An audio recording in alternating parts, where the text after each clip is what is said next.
Om Purnamadaha Purnamidam Purnat Purnamudachyate Purnasya Purnamadaya Purnamevavashishyate. Om Shanti Shanti Shanti. And now, a bhajan by Parvati.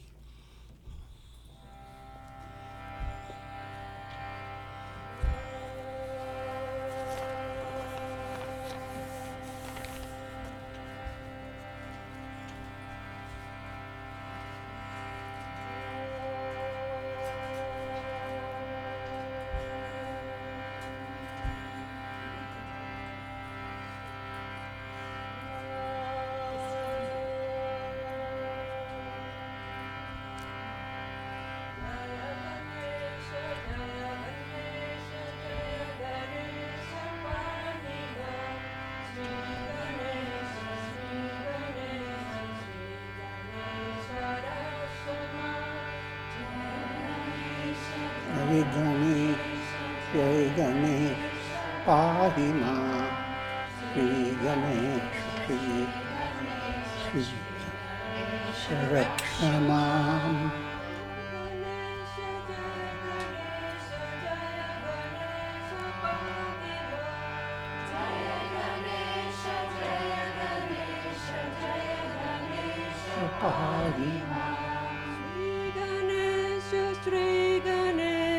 Sri Ganesha Rakshamam.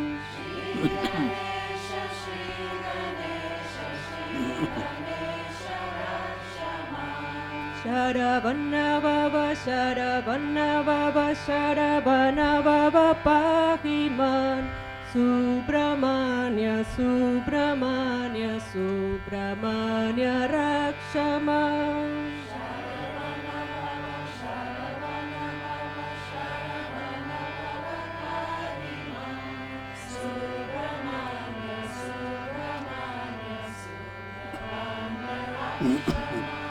Sharavana Baba, Sharavana Baba, Sharavana Baba Pahima.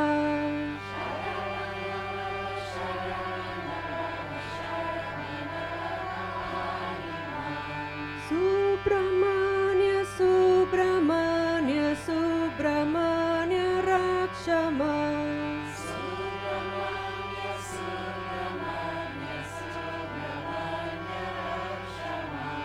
Jaya Saraswati, Jaya Saraswati, Jaya Saraswati Pahimam. Shri Saraswati, Shri Saraswati, Shri Saraswati Rakshamam. Jaya Saraswati, Jaya Saraswati, Jaya Saraswati Pahimam. Shri Saraswati, Shri Saraswati, Shri Saraswati Rakshamam. Jaya Saraswati, Jaya Saraswati, Jaya Saraswati Pahima. Jaya Saraswati, Jaya Saraswati, Jaya Saraswati Pahima. Shri Saraswati, Shri Saraswati, Shri Saraswati Rakshamam. Shri Saraswati, Shri Saraswati, Shri Saraswati Rakshamam. Jaya Guru Shiva Guru Hare Guru Ram. Jagat Guru Param Guru Sat Guru Sham. Jaya Guru Shiva Guru Hare Guru Ram, Jagat Guru Param Guru Sat Guru Sham. Om Adi Guru Advaita Guru Ananda Guru Om. Adi Guru Advaita Guru Nanda Guru. Shit Guru Shit Gana Guru Shit Maya Guru Om. Shit Guru Chadkhana Guru Maya Guru. Om Adi Guru Advaita Guru Ananda Guru Om. Shit Guru Shit Gana Guru Shit Maya Guru Om. Nanda Guru, Shri Guru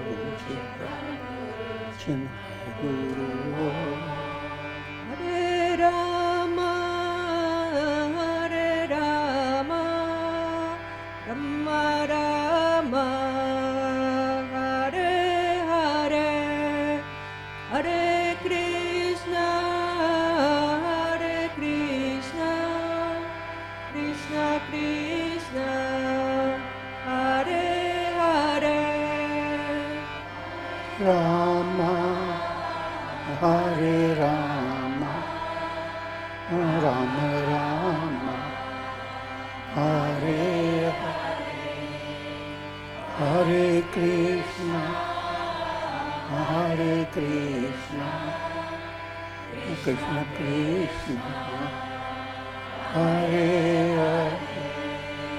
Satguru Nata, Shri Guru Nata, Jai Guru Nata, Shivananda, Nata, Shri Guru Nata, Jai Guru Nata, Shivananda, Shivananda, Shivananda, Shivananda, Satguru Devo, Shivananda, Shivananda, Shivananda, Sadguru Deva, Jyotirmayananda, Jyotirmayananda, Jyotirmayananda, Shri Guru Nata,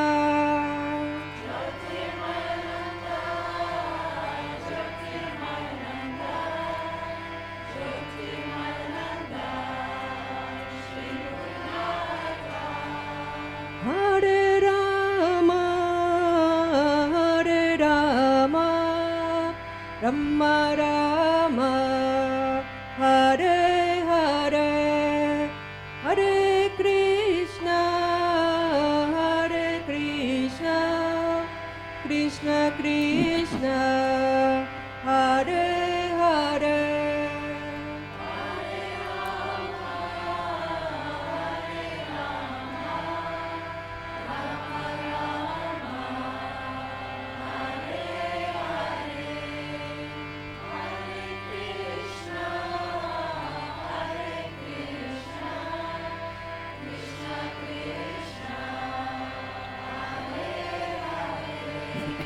Om Namah Shivaya, Om Namah Shivaya, Om Namah Shivaya, Om Namah Shivaya, Om Namah Shivaya,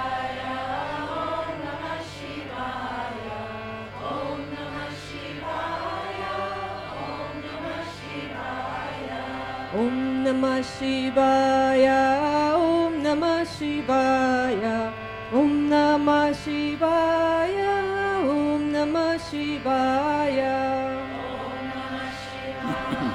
Namah Shivaya, Om Namah Shivaya, Om Namah Shivaya, Om Namah Shivaya, Om Namah Shivaya, Om Namah Shivaya, Om Namah Shivaya, Om Namah Shivaya.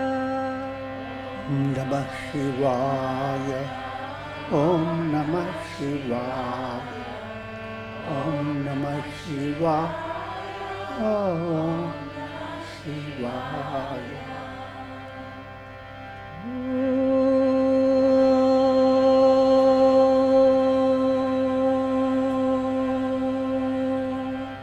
Om Namo Narayanaya,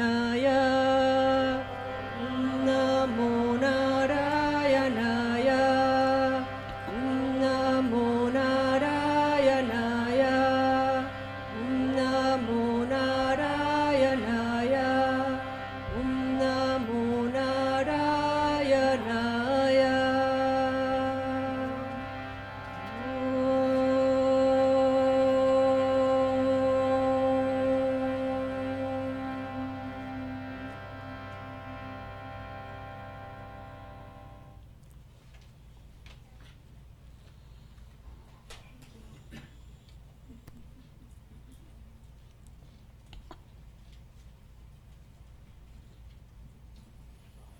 We are recording from the ashram of our revered Guru, Pujya Atman Sri Swami Jyotirmayananda in Miami, Florida.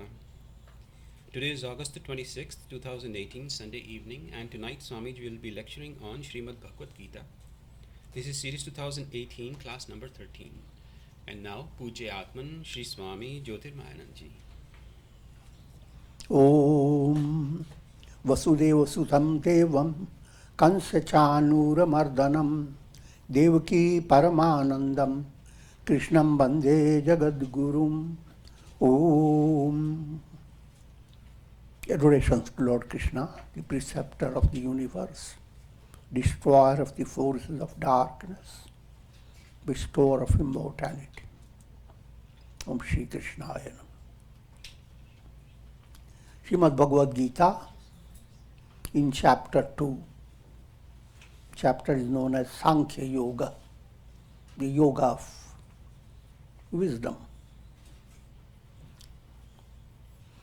And it gives you a synopsis of the spiritual project of the soul from bondage to release, highlighting what's all about, this essence of the scripture. At this stage, 52nd verse, Lord Krishna continues, Yada te moha kalilam buddhir vyatitarishyati tada gantasi nirvedam shrotavyasya shrutasya cha. When your intellect crosses the mire of delusion, you will develop indifference towards whatever you have heard before and whatever you are going to hear in the future.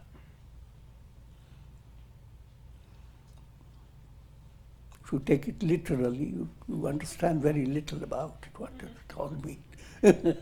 Can't shut yourself from the past and the future. But let me explain now. All these are profound teachings written in very brief statements.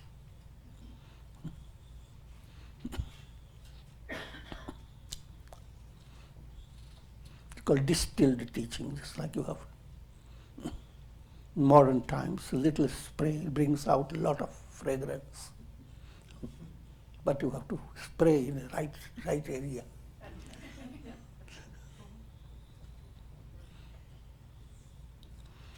When your intellect crosses the mire of delusion, intellect is buddhi within you, is the basis of your understanding.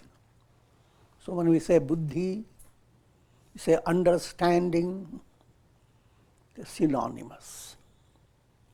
Sabko sadbuddhi mile, may all have good understanding. Sabko sanamati de Bhagavan, mati is another word referring to the same, may all have good understanding. But what does it look like if you have good understanding?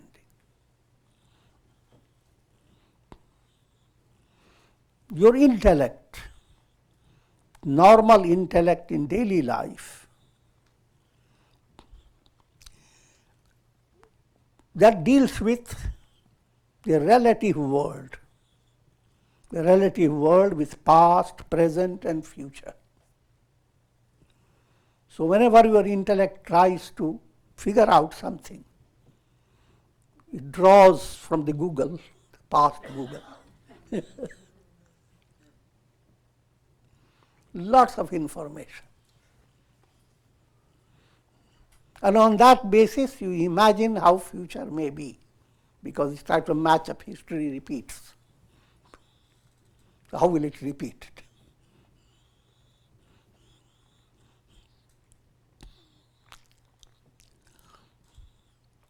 And that intellect remains trapped. That's the predicament of soul that has not attained enlightenment. That's called bhavavyadhi, soul that is not healthy. Soul with dis-ease, not ease. Dis.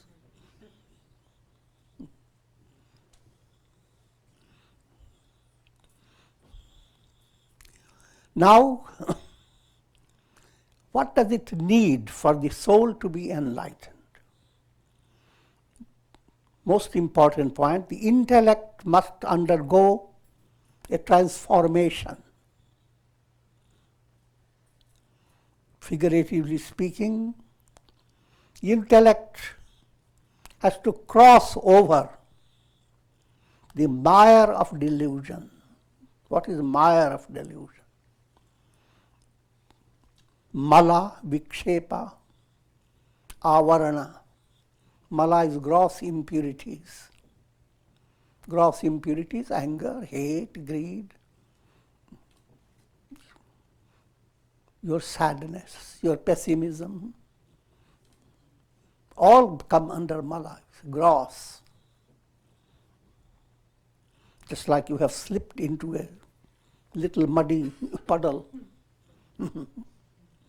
Now you can figure out what are the troubles you are facing. Lots of troubles there.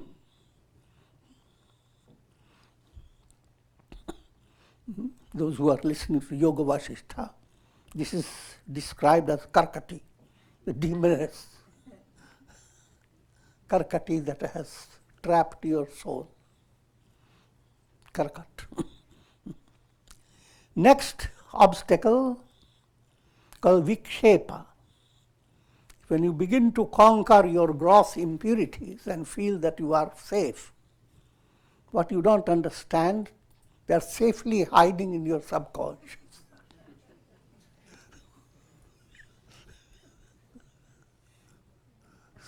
So it's not safe.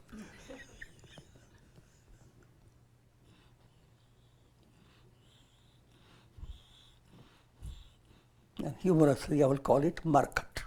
Karkat, Markat. Markat is monkey. And the monkey is always distracted. So first stage of impurity is Mala, Karkat. Second stage, Markat, monkey. Mala, Vikshepa. So as long as your intellect is trapped, all the intellectual ability, skill is directed only to clear the Mala and Vikshepa, Karkat, Markat. Then your intellect has not performed the real purpose, has not allowed your soul to attain liberation. But when intellect crosses over these two, now you are developing pure intellect, pure understanding. Pure understanding is like bringing light in.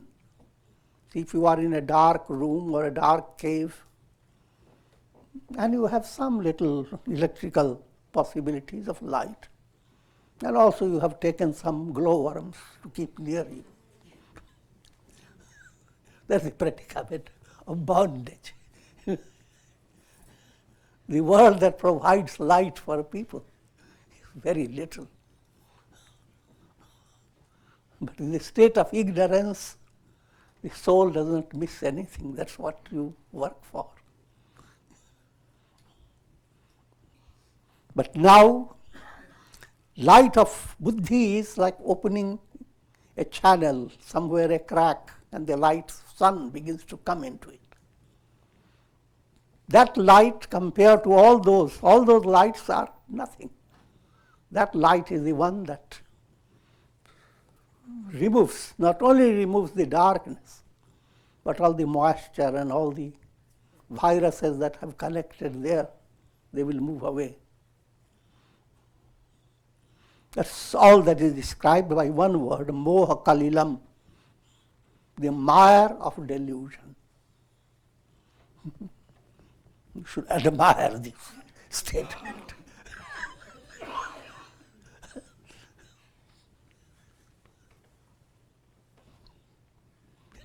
All that you do, put a hand to the mire.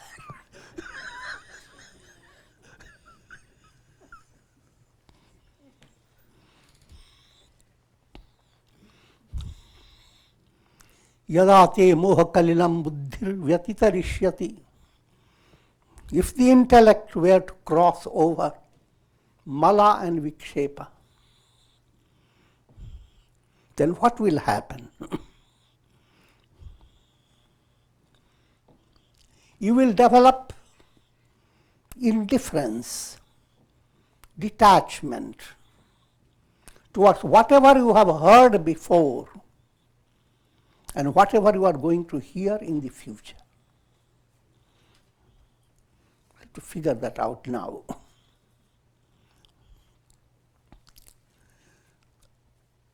The intellect that has not become intuitional is constantly needs the support of past and future. So, past means whatever you have heard before. The past you have experienced. Hearing doesn't mean that only through your ear, it's simply all that you have experienced. That is what all you have heard from before. And whatever you are going to hear in future, and whatever expect the future to bring. And the world is filled with news. See, there is always this past and the expectation for future. Thousands of years will pass, and still people will have their own, only they will be more advanced in technology. You may probably have a bicycle type of vehicle, and you can ride and fly into the air.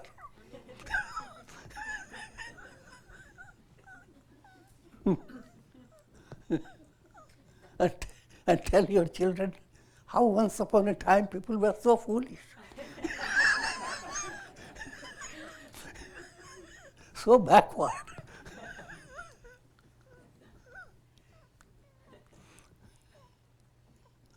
I'm joking, but it's not real joke. That's the way the world is. But all that intelligence is not real intelligence. That you have to understand. But that doesn't mean that you shouldn't be intelligent in practical life. You should use your intellect. But do not stay within the confines of your intellect. Allow your intellect to undergo a transformation. Intellect is like a caterpillar. It has many legs. But that type of caterpillar intellect will keep you crawling in the world of relativity. Through your sadhana, through your satsanga, through your spiritual practice, bring about a miracle. That intellect becomes like a butterfly. Butterfly I'm giving only from allegorical point of view. Butterfly doesn't have much power. But anyway, your intellect becomes something profound, with magical capacity. If your intellect was a frog, now it becomes a swan.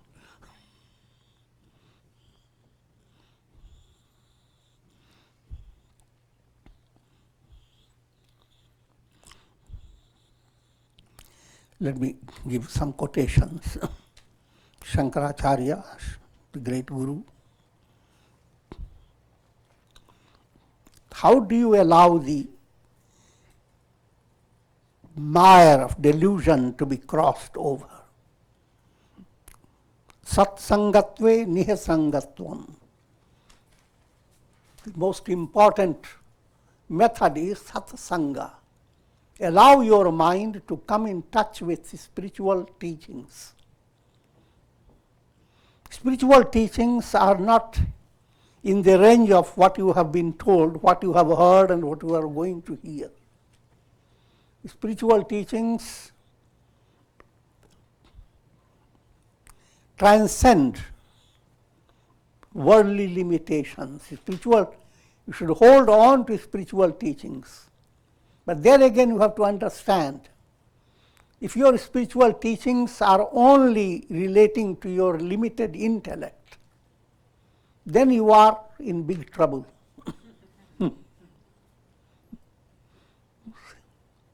Having enjoyed a spiritual teaching in a particular ashram,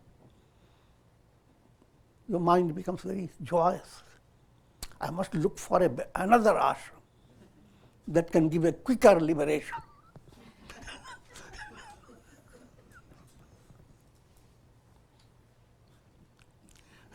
So one goes from one ashram to another only for the flavor of teaching and promises given by word, by teachers or by preachers. Or one becomes interested in exploring the wisdom through different books. Study Raj Yoga, commented by a particular guru, and then suddenly study another Raj Yoga commented by another guru. And you say to yourself, why didn't I read this first? But the end result is waiting for another commentary that will be more flavorful.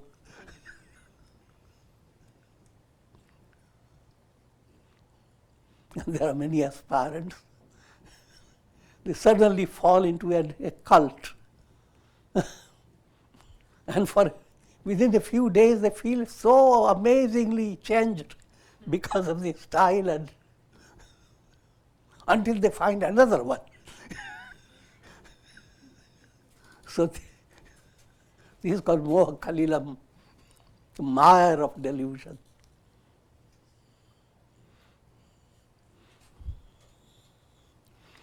So, healthy movement requires some water.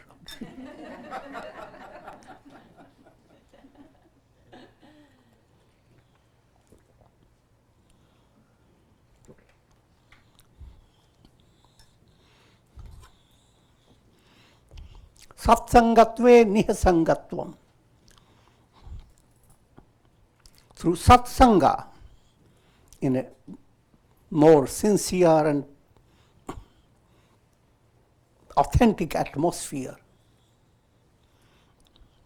satsanga will lead you to understand that the reality in you is like the sky. The innermost reality has not changed, no matter how your mind has brought you all your experiences of pleasure, pain, and adversity, and lot of calamities. You had wonderful bodies, and where are they?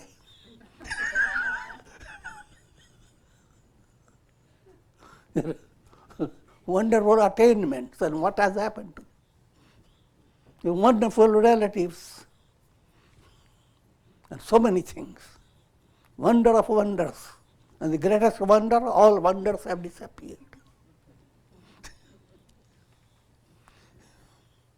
But you are still there. The real you is like the sky. The sky doesn't change. If one were to come to that realization is not a mental act. You mentally understand it, you can't have that realization. Simple illustration.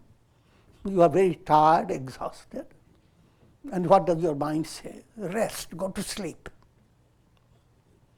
But the mind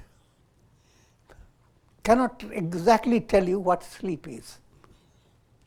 Sleep is, in order to sleep, you have to leap beyond your mind. So the mind has created that idea, you should go to sleep. But in this plane of mind, it cannot be fulfilled. When you sleep, your mind is not there. Figure that out. Through your mind becomes highly purified. Then comes the idea, may I attain liberation. But when you really become involved in the process, mind becomes transcended. Just like when you sleep, your mind, your intellect, your ego all move away from you. And you are unaffected by all, absolutely safe. You are not You realize you are always the same.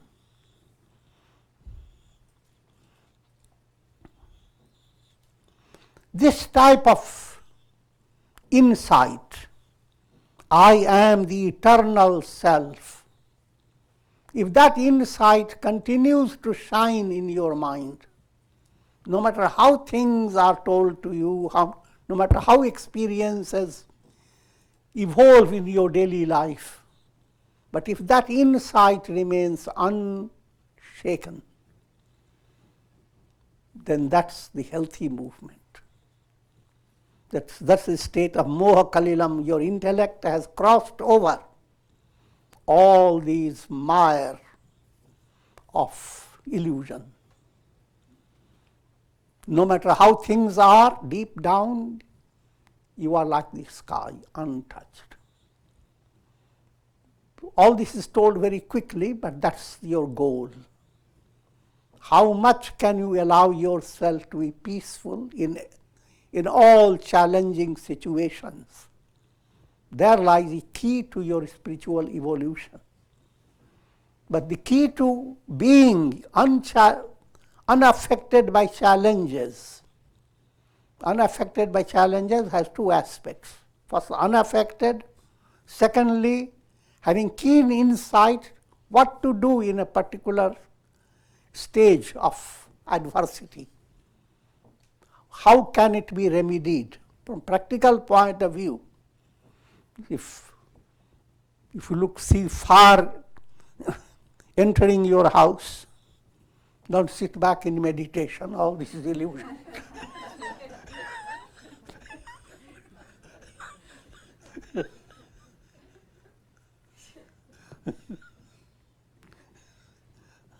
And don't lose your balance of mind and start shouting, everything gone, everything gone. No. Internally, feel safe. Externally, do everything possible to face your practical reality. And while doing all that, internally understand God is working through you and showing you the miracle. If that type of mind you build up in your life, that mind will evolve pure intellect. Intuitive intellect will arise out through that type of mental process. And that state of understanding is not dependent upon all you have studied in your history and all types of knowledge and all the world is going to tell you in future. Not dependent upon it.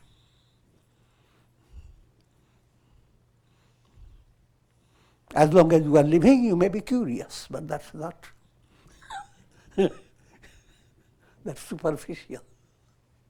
It's called Leela. You live in the world, but the world is not defining you.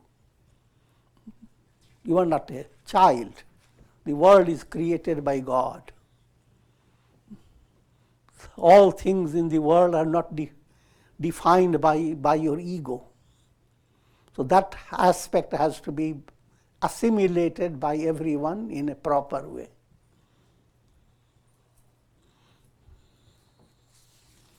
So let me conclude on the statement of Shankara, Satsangatve Nihasangatvam. If you get involved with Satsanga, how in every situation allow your mind to flow towards God, Godward mind. Allow your mind to understand what's the reality. Who am I? And Satsanga process is all the teachings that you are given to awaken bhakti, devotion, and jnana, knowledge. Also, teachings how to control your mind, Raja Yoga. So all this together is, the source of all this is Satsanga. Then when Satsanga begins to operate in you, you become involved in integral yoga. your life becomes deeply involved in sadhana, actions that you do with the spirit of karma yoga. That your actions are not wastage, no matter how you are involved. They are part of your sadhana. It's in divine plan. You are, speaking quickly, you are adoring God in all your actions. And allowing your feelings, feeling of love and tenderness, to be focused on God. God is the source of all wonderful feeling and tender feeling. Is the absolute love. All forms of love are like reflections. The moon is up there, but children are shown moon in the little buckets and they dance. So people are dancing. The moon is up there. So allowing your feeling aspect to discover that in every gesture of your love, you are bringing out a spark of divine love. That requires a little great change in your personality. You move away from moha to jnana. Moha is like mist. Jnana is like sunshine. If not, moha-based vision. The child was playing with the reflected sun, and suddenly a dog jumped into that plate and it broke. It broke the heart of the child.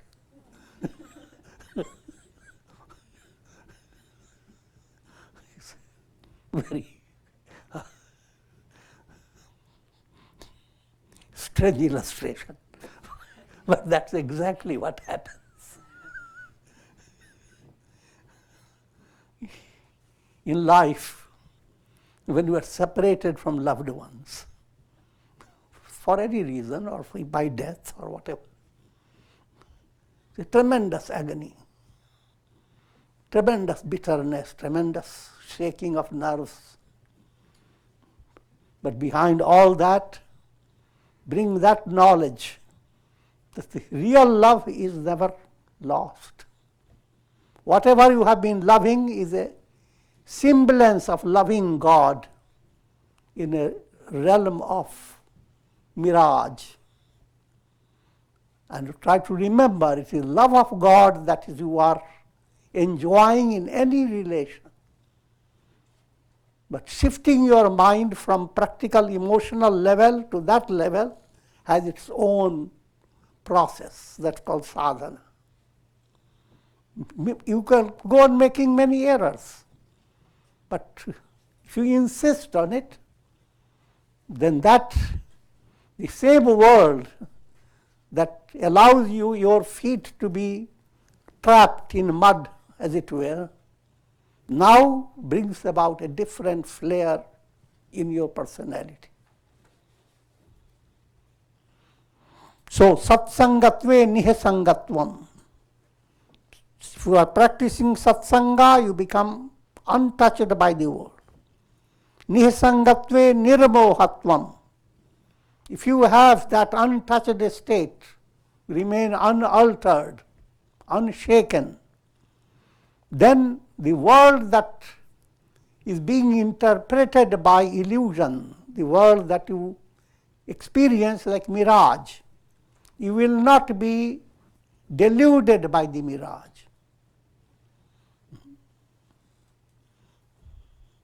That's called nirmohatvam. Nirmohatve nischalatatvam. Once your mind, once your understanding is not shaken by moha, delusion, then your understanding reaches its very advanced state of health. That the real you, the real I am, is the absolute reality.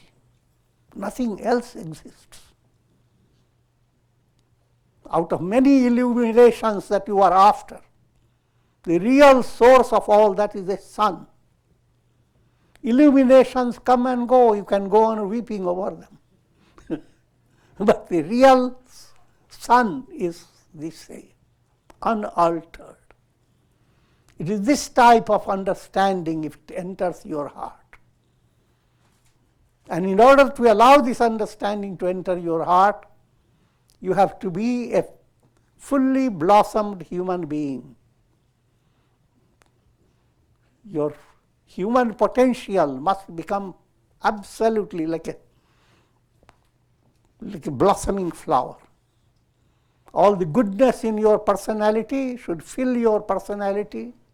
Your conduct should bring about the fragrance of that inner experience.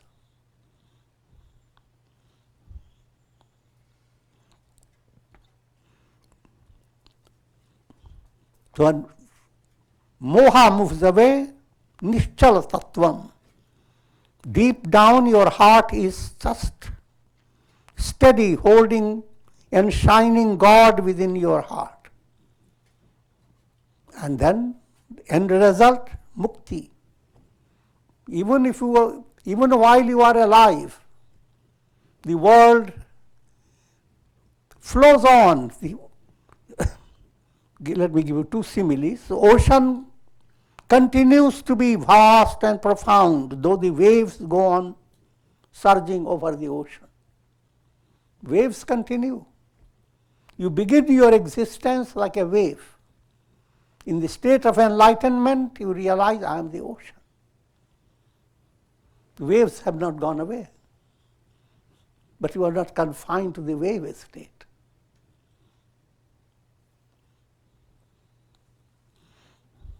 Another type of illustration. You are dreaming and you come to realize it is a dream.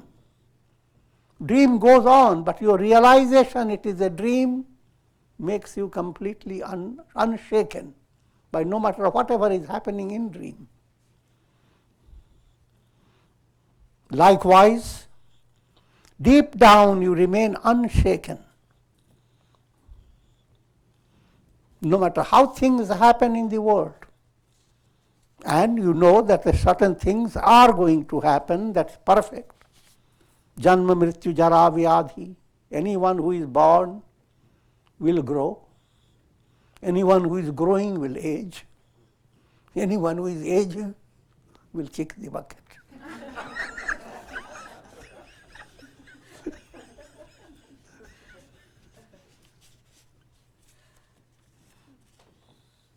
But this is not, the story does not end. It is the story of the pot. The reality remains untouched. And that is the goal of all religions. That's what all sages and saints, using different languages, they have tried to convey to people. In 53rd verse, Shruti vipratipannate yada histhāsyati niṣcala samadhavacala buddhi tada yogam avapsyasi.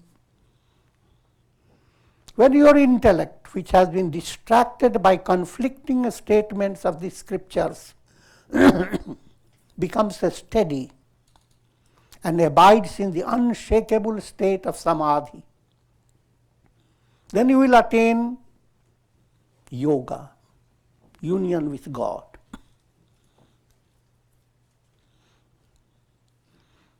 Now comes another great challenge that everyone must face.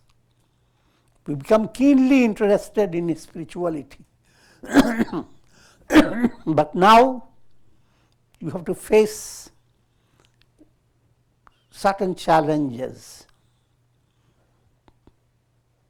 Because teachings come from different sources. And teachers have taught their teaching to a set of students who had a different type of qualification. Let me give you just an episode from Buddha's life.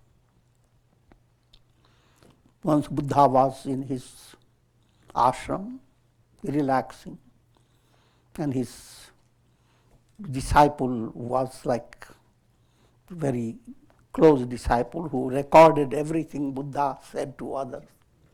In modern terminology, secretary.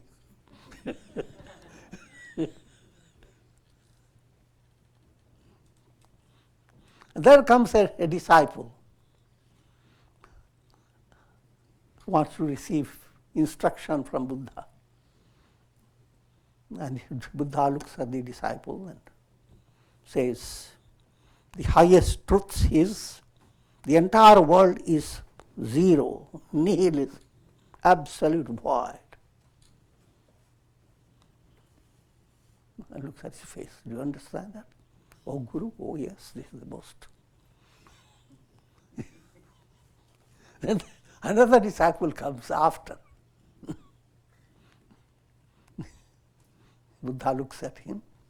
He has a little distracted face. And Buddha says,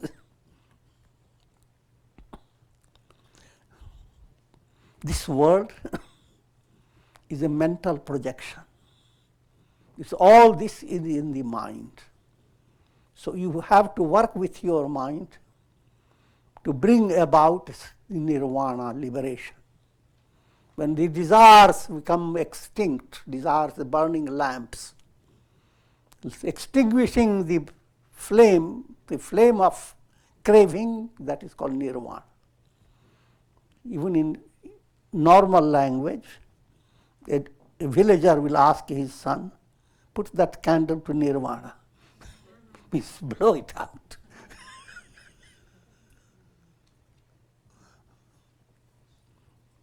So, he didn't say all this was just void. He says all this is sourced by mind. Mind is the cause of your bondage. Mind is the cause of your release. Now the third one comes. And Buddha says, all this is a mind as well as your practical reality. Not just in the mind. The physical world also has its reality and you have to face, do your duties. That the fourth one comes. And Buddha looks at him. He's a hungry person.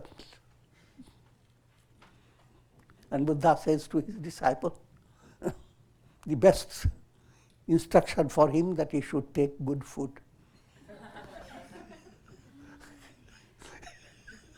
Give him food. Nice prasad from the ashram. And then his close disciple asked, oh great Lord, what is your teaching? You confused me. You said the world is all void. And then you said, no, the world is mental projection. And then you said, no, the world is mental projection plus practical details. And then you didn't care for the world or liberation. You just give the disciple food. What type of teacher are you?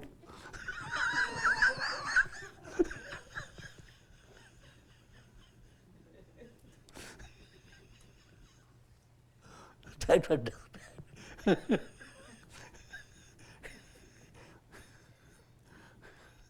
Teacher faces different levels of disciples. And accordingly, the teaching is given to help the disciple to grow. This doesn't mean the teaching itself is changing. The actual teaching is exactly the same. Ekam sat vipra bahudha vadanti. Truth is one. But all different teachers who teach the truth, they will not teach exactly in the same way. Each one will teach in his own way according to the set of audience he faces. Keeping that in view, you can enjoy all scriptural teachings with wisdom, with vivek, what applies to you. Otherwise, your mind will become extremely distracted. To give you simple illustration, you read in one Bhagavad Puran, Krishna is the best, the highest. And you go through a whole ritual process how Krishna can be pleased. And you have remembered all the mantras, you have remembered all the ingredients needed, you have need how to arrange the puja room, all details. But next day, another devotee introduces you. Look, Shiva worship gives a much higher result. See what Shiva Puran says. Vishnu went up, couldn't find Shiva's source. Brahma went down, he couldn't understand Shiva. Shiva is greater than both. So, I didn't know that.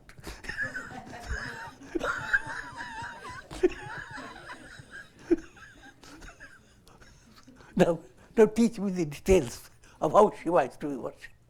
Now to make a whole detail of lots of things. This is called Moha Kalilam. You are entering the mire of delusion. Though it seems you are moving in satsanga, but you are not really moving in satsanga, your mind is after distraction. Shruti pratipannate, that means your intellect is distracted by conflicting teachings of the scriptures. The scriptures don't teach actually conflicting, but they appear conflicting because they are taught to different levels of people.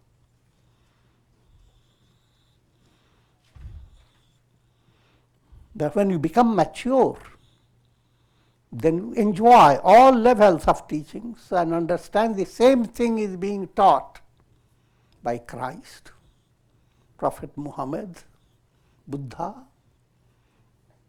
and the entire Indian culture, Krishna, Rama. Same teaching.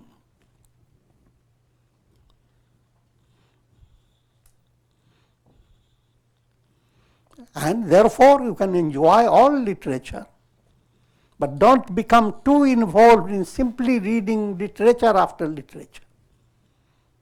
But what's called an ounce of practice is better than tons of theory. Don't collect tons and tons of water. Start drinking according to your need, according to your thirst.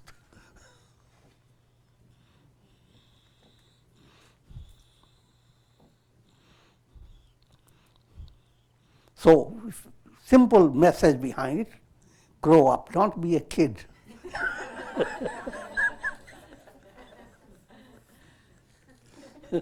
Try to be sensitive to what is best, what is being told,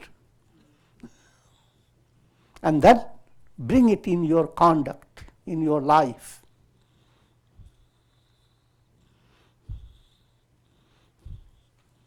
And your mind is not distracted, that somewhere someone knows better. And I must wait for listening to him before I start my sadhana. Your mind should not go into that direction. Start moving in your sadhana, unshaken by how the scriptures have been taught before and how they are going to be taught in future. Unshaken by all that. And variations of teachings that have come from many sources. This doesn't mean that you shut them out. Just receive the information.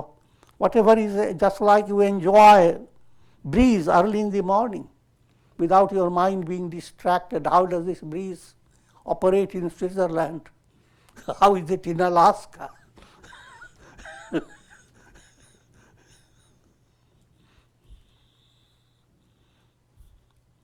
So if you have developed that type of maturity, and in brief, you become deeply involved in a Godward mind that exists to melt in God, a life that flows towards God realization. You become deeply involved in it. Then you will enter into unshakable state of Samadhi. Samadhi is that in day-to-day life you are always confined to a field of consciousness that is defined by your mind. But Samadhi opens the door to something different, a different dimension within you. So when you have gone through meditation and mind becomes highly purified, a sense of harmony and peace enters your mind. A different vision of yourself begins to express in your heart. You understand yourself in a totally different way. I'm just trying to give you the understanding of what we mean by Samadhi. Samadhi is bringing out something of a different dimension.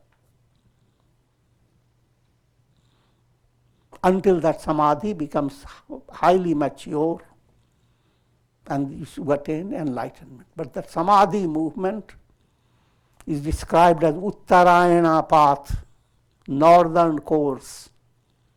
Northern course where the daylight period of the day goes on increasing until it becomes the longest day. Period of the day implies your dimension of consciousness goes on expanding. Your consciousness is just limited, a limited circle. It goes on expanding beyond your imagination. That potentiality is there in everyone. And the key to allow that potentiality to expand is love of God. And love of God expresses in all loving activities in your life. Serve, love, meditate, be good, do good. All these mantras have to come together.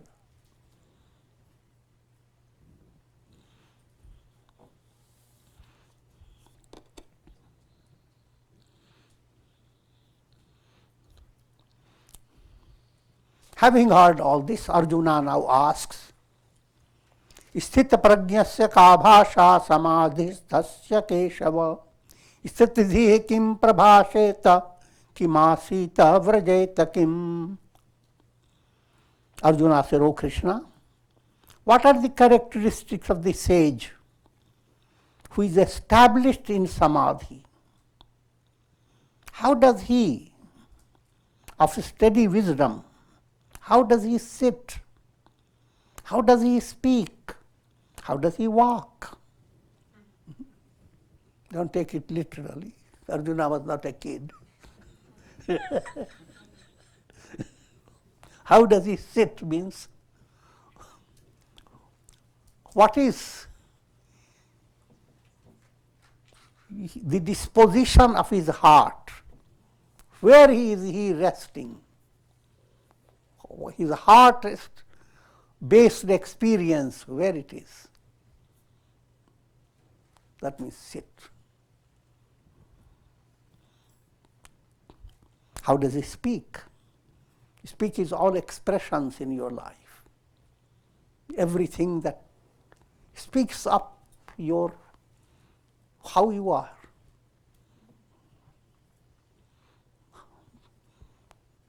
In other words, your personality, its effect on others, all is how you speak. You give you a crude way to say, when you come, you don't have to speak, your cloth is speaking, your eyes are speaking, your hair is speaking. Your mental disposition is speaking. So how you speak? And how does he walk? Are you walking your talk?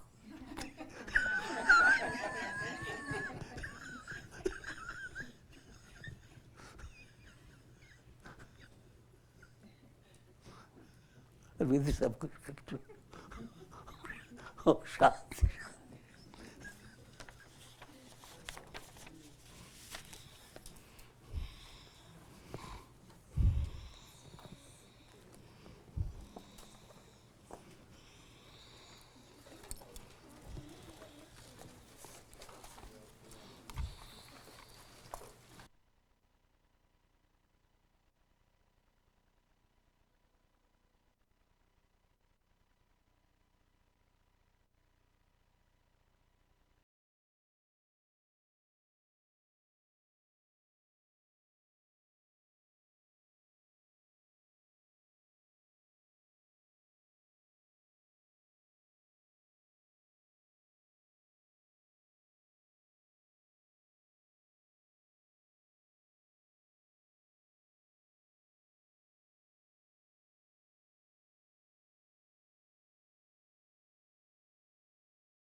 While we're waiting for your dinner to come and while you're enjoying it, I'd like to share with you some food for thought from Swamiji's newest book. mystic pathways through the Bible. Some of you may not have received this book or heard anything from it, but it's quite special.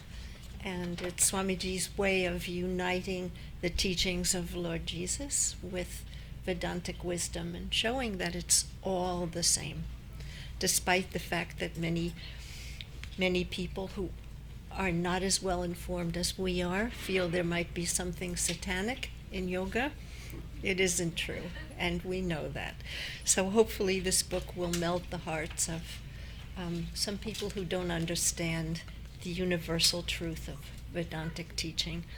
What I'd like to share with you tonight is from a chapter, a series of chapters that deal with the Beatitudes, Christ's teachings on the Sermon on the Mount. And this particular, the excerpts I'd like to read to you are from the fifth Beatitude, "Blessed are the merciful, for they shall obtain mercy."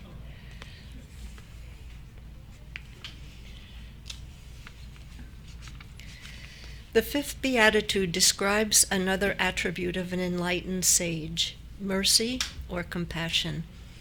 Any person treading the path of spirituality becomes merciful, but the meaning of true mercy or compassion must be properly understood. The Sanskrit term is karuna. In the Vedic scriptures, God is described as Karuna Sagar, which means the ocean of compassion. To the extent that an aspirant on the spiritual path develops his divine quality of compassion or mercy, to that extent he is closer to God. But what does compassion imply? The translation of the Sanskrit term karuna is a blend of the English terms compassion, mercy, benevolence, magnanimity. Karuna implies that you are ready to forgive anyone who has harmed you, that you are not eager to judge others harshly, and that you have a tender heart that understands the sufferings of others and an eagerness to alleviate their pain. This segment is entitled Karma and Compassion. If people are cruel to you, you must well understand that their cruelty is not entirely from an outer source. It is from the workings of karmic law. Once upon a time, you were cruel to others. Now it returns to you through sources that seem to be completely external. If you are eager to find fault in others, you must understand that the divine plan will find fault in you with similar eagerness. This is the way you are creating your karmic process. If you are eager to call others names such as donkey or monkey,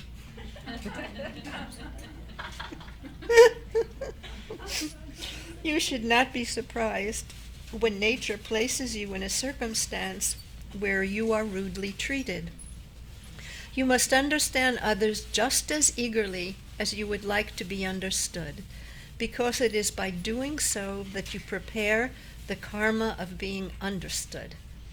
The world is a reflection of what you are. The way you act with people determines the way that the karmic reaction will unfold. If you promote understanding, you will be understood. If you promote misunderstanding, you will be misunderstood.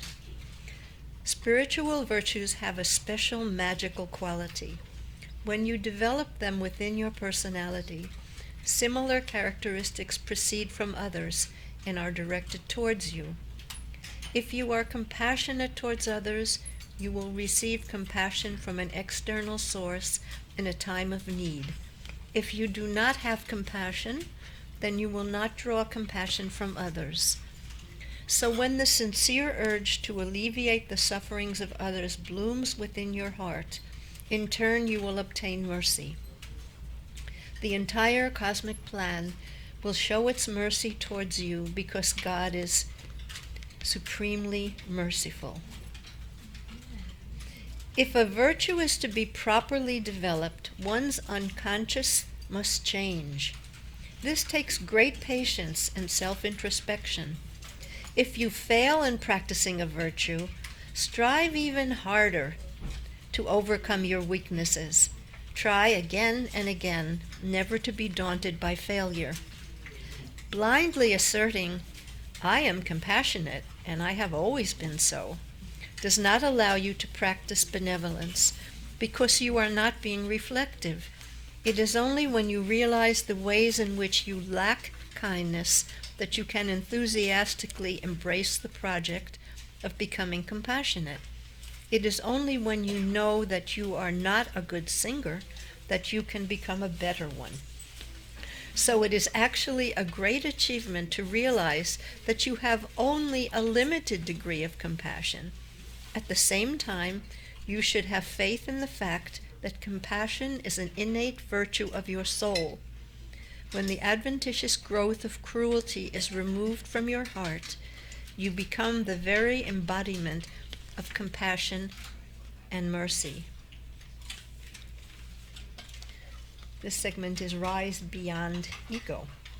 If a person has offended you and you cling to your ego, whenever there is a threat, calamity, or adversity, there will arise a deep-rooted despair that leaves you feeling helpless. You may wait to find an opportunity to offend the person equally, or even with added interest. You might feel quite full of yourself at such a time. However, that feeling obstructs the perception of unity. It opposes your movement in expansion. And that type of movement intensifies ego, because for you to feel joyous about having hurt others, you must identify with your ego. The moment you understand the illusion of ego, there arises within you a sense of humiliation before your own eyes. You will realize, "I should not have stooped to that level." In acts of true kindness and mercy, there is a transcendence of ego. However, such an amazing and transformative process is not easy. It is difficult to separate yourself even from ordinary physical things to which you are accustomed. It is far more challenging to be separated from the ego that you have been clinging to all your life. If your mind begins to deeply appreciate qualities like compassion and begins to express them, you will spontaneously detach yourself from your ego. In the beginning, patience and endurance is required, often without any immediate reward. In fact, if you seek an external reward, then you have not understood virtue in the real sense. But gradually, as you persist with a deeper meditative process, you will realize that you have an eternal reward in the form of cosmic expansion. As you increasingly loosen your identification with the ego, you are able to resolve all your problems. You are able to see your mental conflicts objectively and eventually realize that there are no problems. This is an advanced meaning of "Blessed are the merciful, for they shall obtain mercy."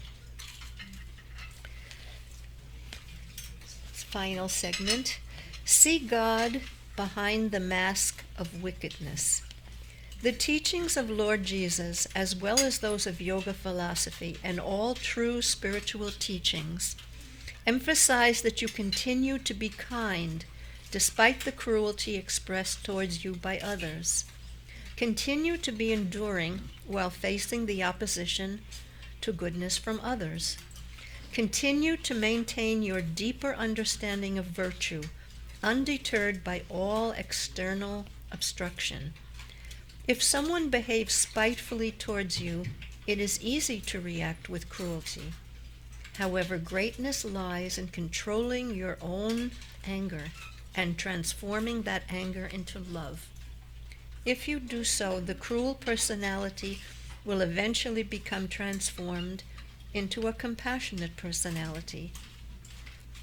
The moment a person is seen to have done something wrong or harmful, they are given the stamp of criminal or undesirable. That is not the way a sincerely religious mind sees things. A merciful mind never sees a person as an absolute sinner. Cruelty and vices are diseases of the personality. A doctor does not hate the patient because the patient is ill. Rather, he helps remove the disease. In the same way, a sage guides people to evolve spiritually rather than remaining focused on their narrow, limited mental conditions.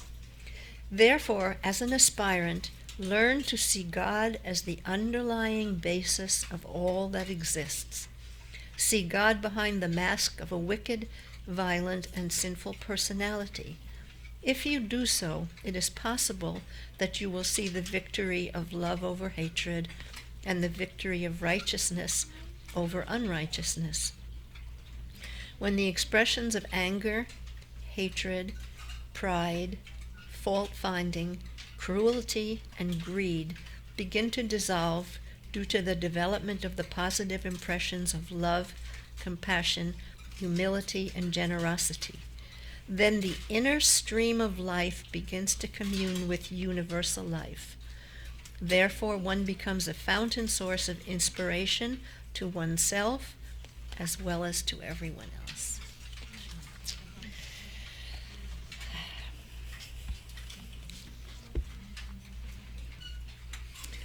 Okay, we're going to open the floor now to your questions.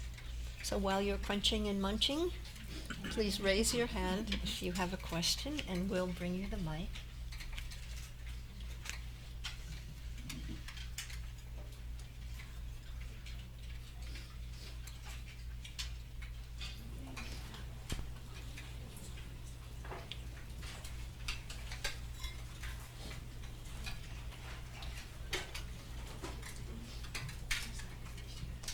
Commissioner, you want to carry the mic? No, best carrier. I said, please raise your hand if you have a question.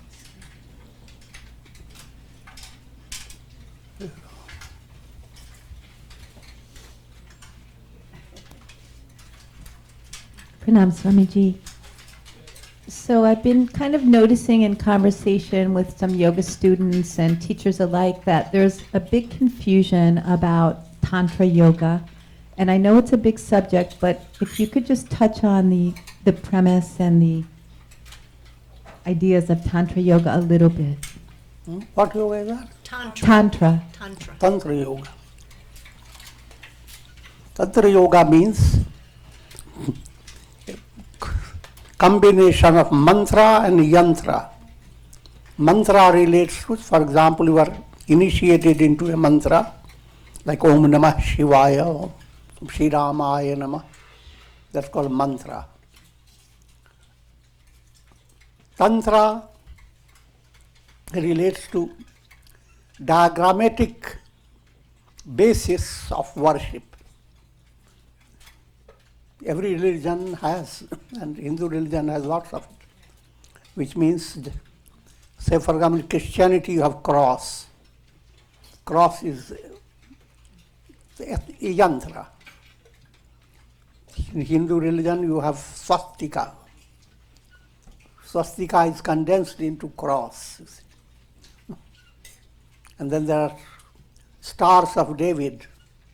They are the highlights of tantras. But tantra relates to all that you receive inspiration through form. Even if you build up your house, it is done on the basis of yantra, how it should face, where should your office be, etc. So there is a whole science behind it. People follow that according to their religious faith. That's all. I'm giving you a broad idea of it. Mind is influenced by form. That influence is called yantra. Mind is influenced by sound. That's called mantra. And both are blended in every individual. When you blend both, then you call tantra. And if you don't succeed, then you are doing tantrums.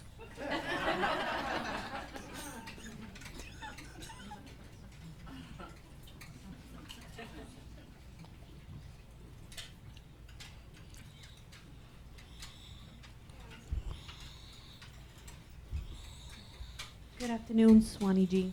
My question is, I'm new at this, and I'm having a really hard time in concentrating. Do you recommend, I'm trying to hear CDs, reading books, but my mind just seems to wander too much.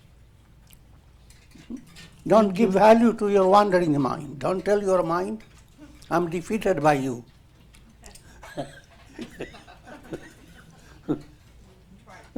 Yeah. But continue with your basic sadhana. See, japa, whatever you have a style of sadhana, continue without giving a stress to your mind. The feeling, oh, I'm not able to concentrate. Don't repeat that. That itself becomes japa.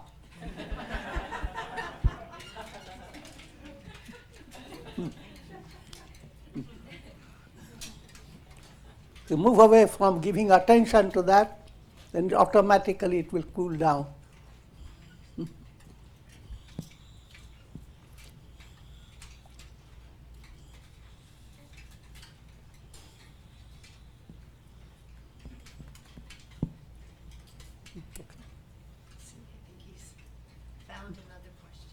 Pranam Gurudev. The scripture today that was talking about conflicting teachings reminded me of something that was that's been on my mind for the past couple days. Many teachers have come preaching sattva, but they don't live themselves sattvically, and they may do very tamasic things and manipulate their students and such. When I see maybe some of my own students or my friends, people close to me, fall into that mire. But first point to understand, if you are a patient, the physician will give you a medicine that he never takes it.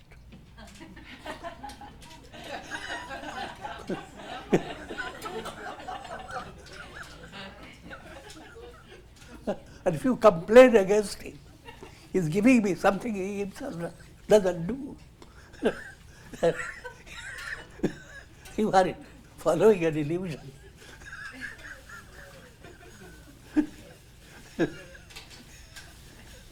Simple point. Don't go after what the teacher does or doesn't do. But what he has said, if it matches up to your healthy style and gives you success, follow it, even if the teacher doesn't.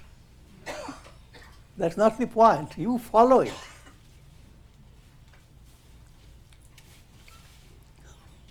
And on the other hand, you may match up yourself with a teacher so ideal that you can't follow his teachings. He's too high. I'm joking, but try to understand. Important point, you're following it. That depends upon your sensitive mind. If that is not there, the problem will be always there. You will always find some defect in the teacher. He says very well, but he started sneezing.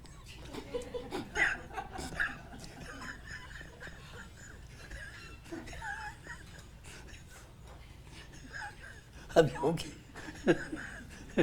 Finding defect in others is easy.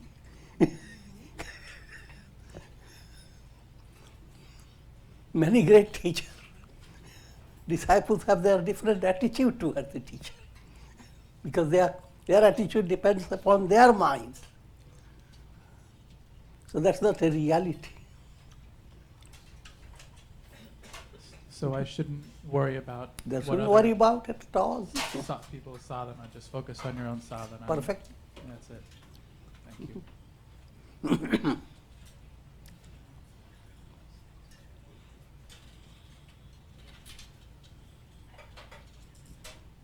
Greetings, Gurudev.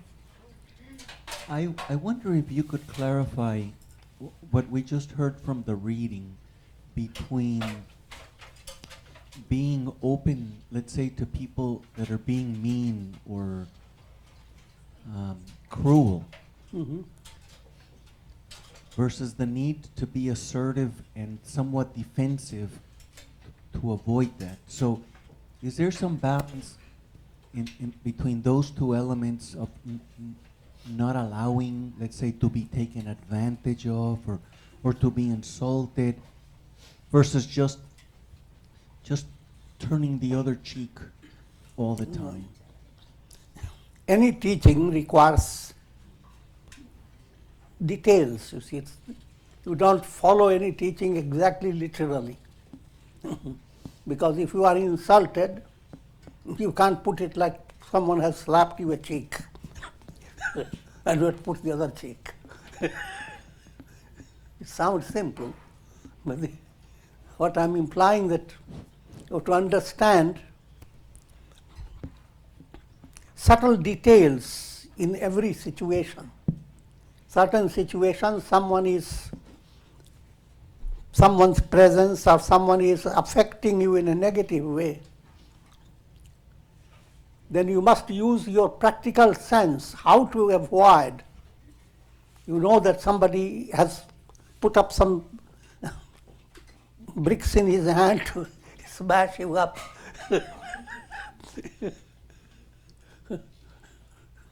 Don't follow literally the Bible now. Since he's going to smash my head, I will open my chest also.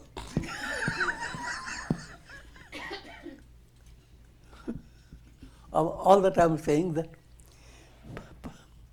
facing any challenge, follow all your practical insight, intelligence. God has given you all that. But while you are doing it, internally understand that the person who is doing it, the person is a soul, and that person is sick. Your pet dog bites you.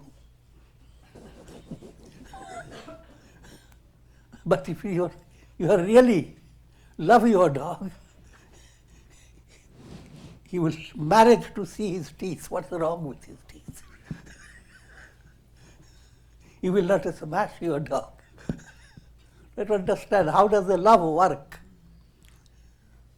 Real love, divine love must enter your heart. And all souls, how can you, physically you must save yourself from physical point of view. But internally in your heart, hold no grudge. Understand all is sourced by same God. Negative things are like short-circuited energy. If you enter a house where there are short circuits in your electrical system and you become banged by those short circuits, you don't hate the house.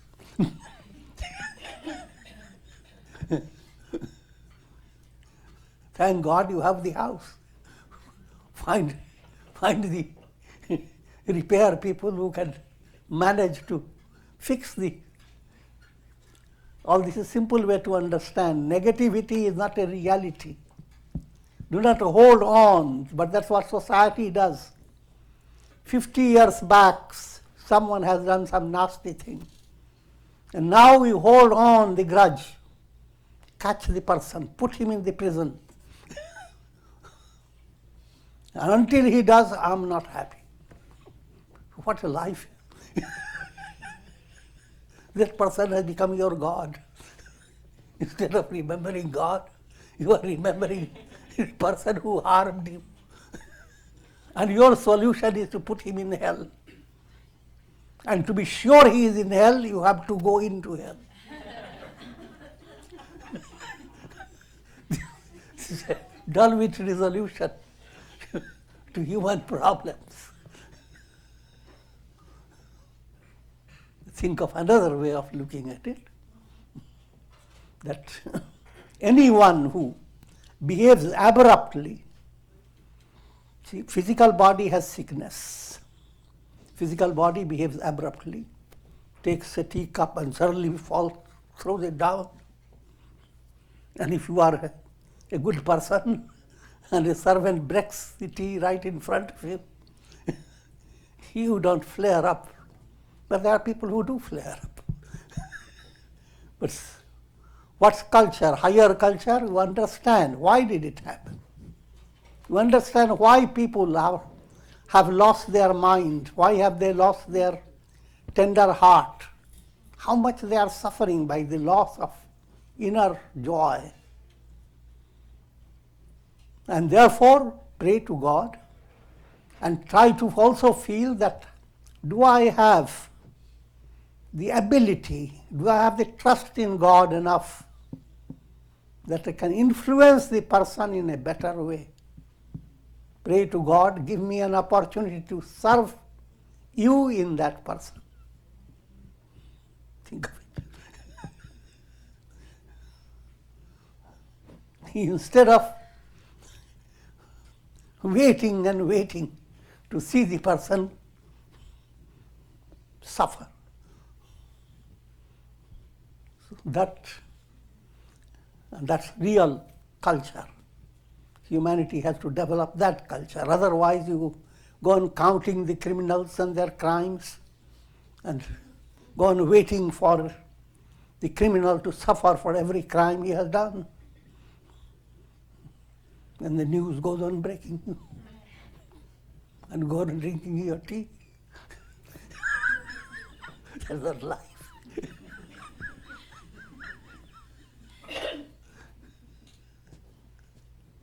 Okay?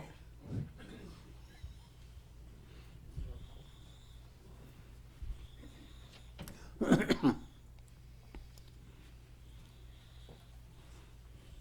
think bring it back.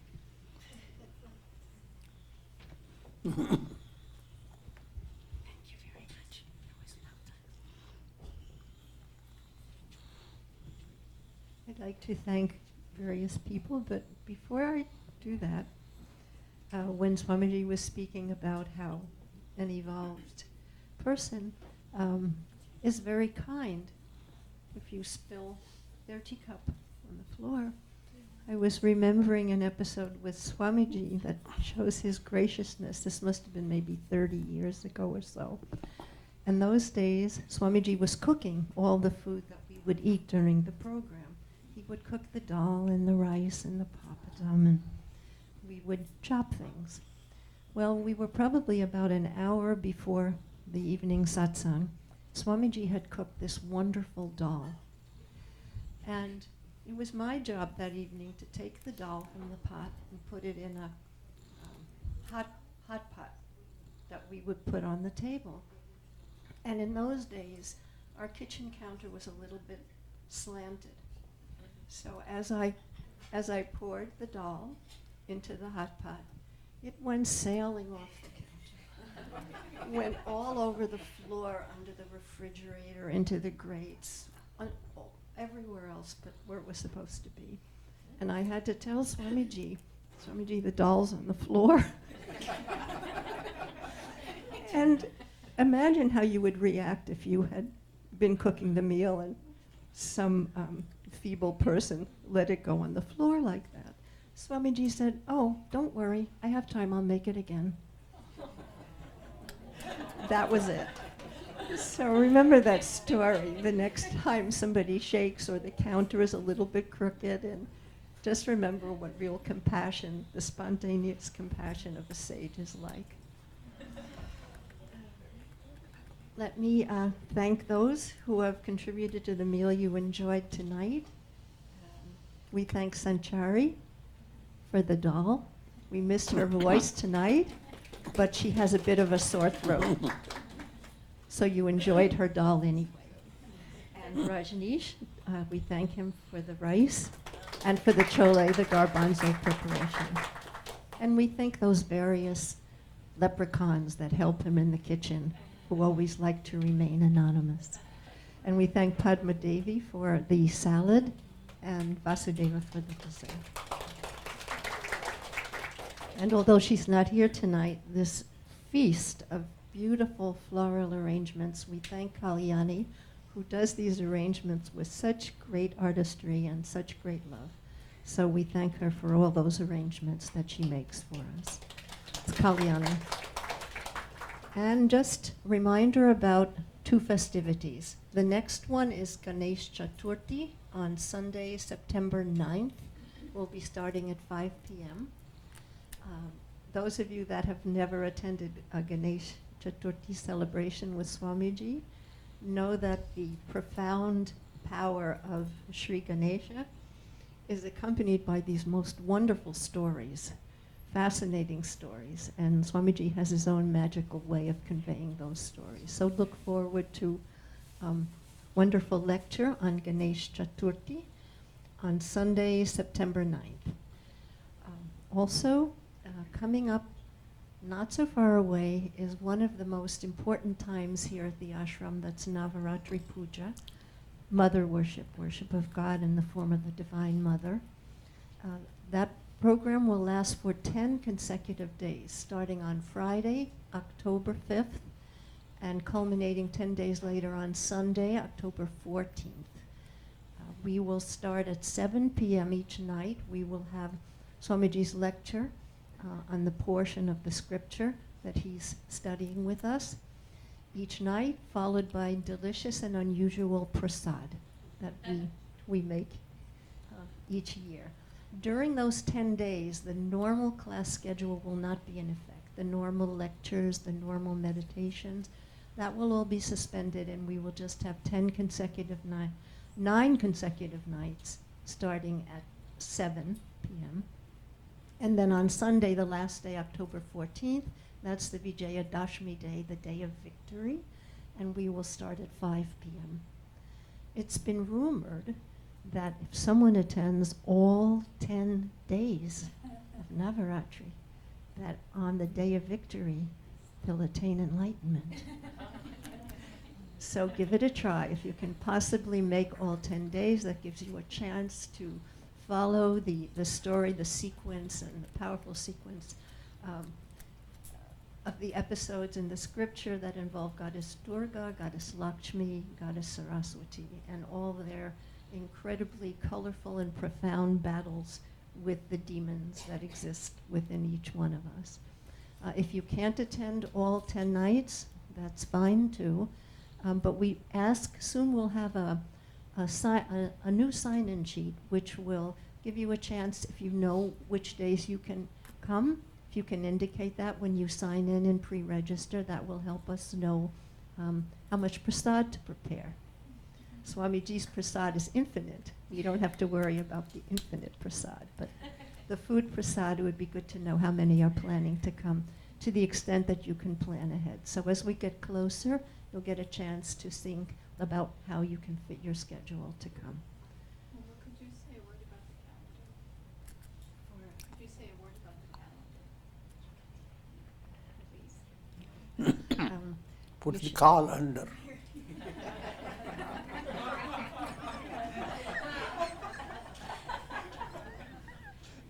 Call is time process. Put the time under calendar.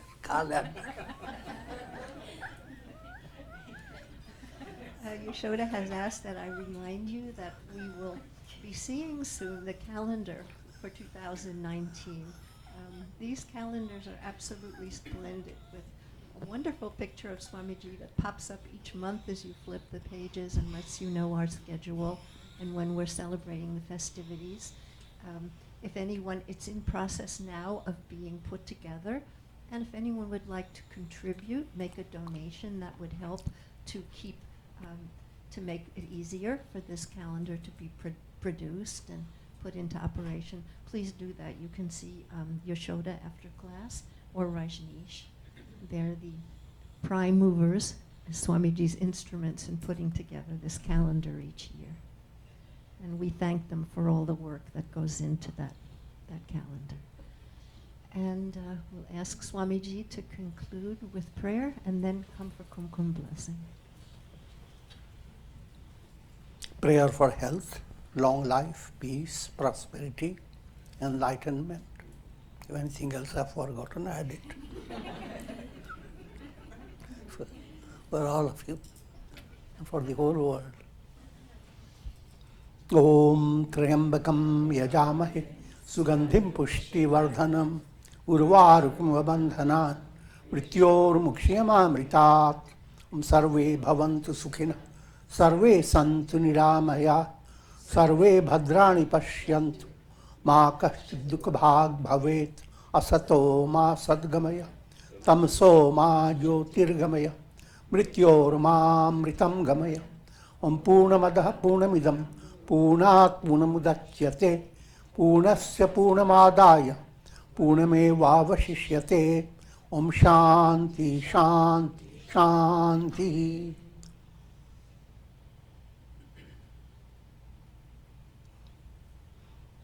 Om Hari Om.